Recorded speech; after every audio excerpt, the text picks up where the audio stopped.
Hi everyone, so I'm here for my 1 week postpartum video.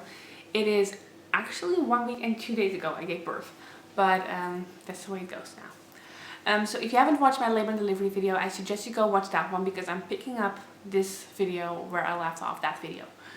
So after I gave birth, Logan was like skin to skin with Rob and I was being stitched up. And they gave me 2 shots of the Rogan shots. I don't know why I got 2, but I did. I have 2 beautiful blue marks on my leg to prove it. And after that, my dad came in from the hallway to see his grandchild. My stepmom called him as soon as it was 10 centimeters dilated to let him know that I was pushing and he could come to the hospital. And so he came in and he saw his grandchild, took some pictures, and gave me kisses and cuddles, and they both left after 10 minutes. They were just in and out. Rob texted everyone his parents and his brother, my brother, and my sister, and I don't know, I think his best friend that Logan was born. And then his mom came in 10 minutes later with a huge basket of gifts, and she stayed for 5 to 10 minutes and then she left as well. And at that point the nurse came in and she asked if I wanted to try to breastfeed Logan, and I did, of course. So that was the first time I actually consciously held my son instead of him being pulled out of me and just flop into my belly and just quickly dried before he was handed off. And we tried, but the nurses were so busy, so they basically just put him on my chest and was like, let's see what he does, and he didn't do anything, so yeah. And then she came back and she said that she was going to check on Logan to make sure he did all of his he did everything the way he was supposed to do, and whether or not I would take a shower. And I did want to take a shower, but the staff was so minimal that night, or it was so busy in the ward, that Rob had to help me take a shower.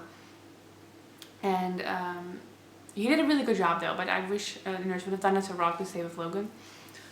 And after that we just went to my hospital room, the 1-person bedroom I had, and we stayed there for I spent the night there, and Rob spent half the night, and then I saw him falling asleep in the chair, and I was like, why don't you just go home and sleep in our own bed? At least you'll get some decent sleep. And in the morning I was checked by the midwife, and Logan was checked too, and we both got the okay. And we got to go home, so we called our postpartum nurse to let her know that we were on our way home and that she could come and help us set up everything for the night.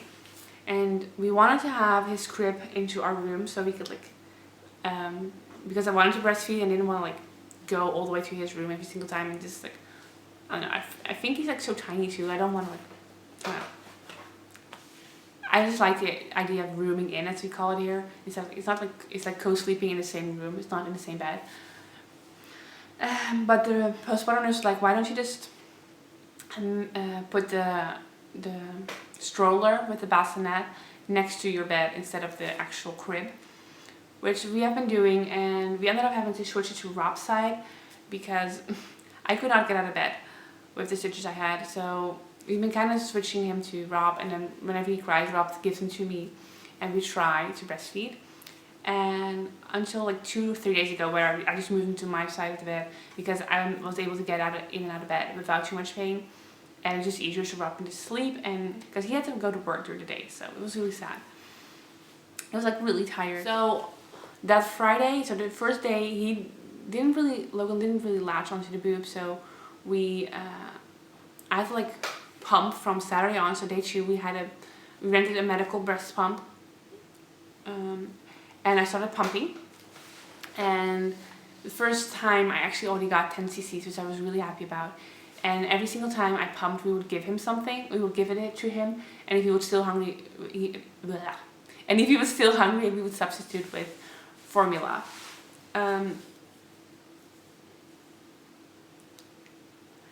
As for my down under part, my stitches were checked daily by the postpartum nurse, and she did mention that I was very bruised down there, so I got some homeopathic drops that you're supposed to dissolve in water and drink that, and it's supposed to help clear the bruises faster.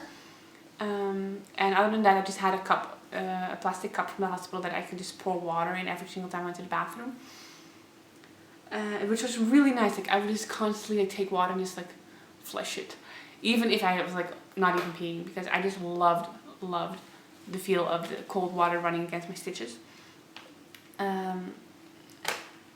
As for the bleeding, it wasn't really as bad as I expected it. I expected like really bad bleeding, and it was not that bad. Like the first day was like bad, but after that it just kind of became menstrual period, and like on day 5 it was like, you know, spotting throughout the day, except for when I was nursing him. It would like gush for a little bit, but other than that, I'm really pleased with how bleeding is going. It's not as bad as I thought it would. From day 4 on, my stitches started to like itch, like really itch. I would be like sitting in a chair like this, like very, very carefully move my pelvic, twisting and turning it, because it was so itchy, but it was bruised as well, so you don't want to like put pressure on it. At the same time, all I wanted to do was like scratch it, which is of course a good sign because it means it's healing. As of like Monday, we are exclusively breastfeeding. He hadn't been needing any formula to like substitute because I wasn't making enough for him. And we feed on a schedule because of the fact that he had to be formula fed for a few days. So the first half of the week it was like waking him up every 3 hours, even during the night, for feeding, and we would have to wake him up. Like he would sleep, like dead on sleeping, and we'd have to like change his diaper, like get him to wake up, and then he would like feed. And after my breast got their milk, my milk came in, I was allowed to feed on demand during the night and then feed every 3 hours during the day. And the moment she said you can feed on demand during the night, he woke up every 2 to 2.5 hours. He just woke up for feeding.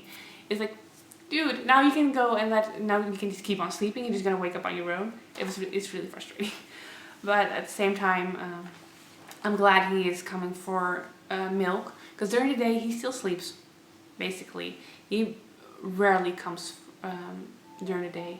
As for my belly, I had one of those belly wraps, like the belly bandit. I used that one for like Saturday. No, I used it Friday when I got home from the hospital because I packed it in my hospital bag. And I used it Saturday and partially on Sunday and like Tuesday morning, and that's it. Because other than that, I just didn't feel like I needed it. I didn't notice a difference whenever I was wearing it. Especially the first couple of days, it was more comfortable to like move around or whatever, because it wasn't like my organs were like moving back into place anymore. They were like confined into my belly, instead of like not wearing the belly band, but it would have all the room from your uterus that's shrinking, and it would be like, I don't know, it's a weird sensation. I cannot really explain. But after that, I just didn't really feel like using it anymore, and I haven't since. As for weight, I weighed myself on the Wednesday before I was induced, and I gained 37 pounds in total. And as of Friday, I lost 20 pounds already, which means I only have 17 pounds more to go. I know that sounds like a lot, but to me that's like awesome. I did not expect to lose weight that fast. So 17 more pounds to go, and I'm like really happy with the way my stomach is right now.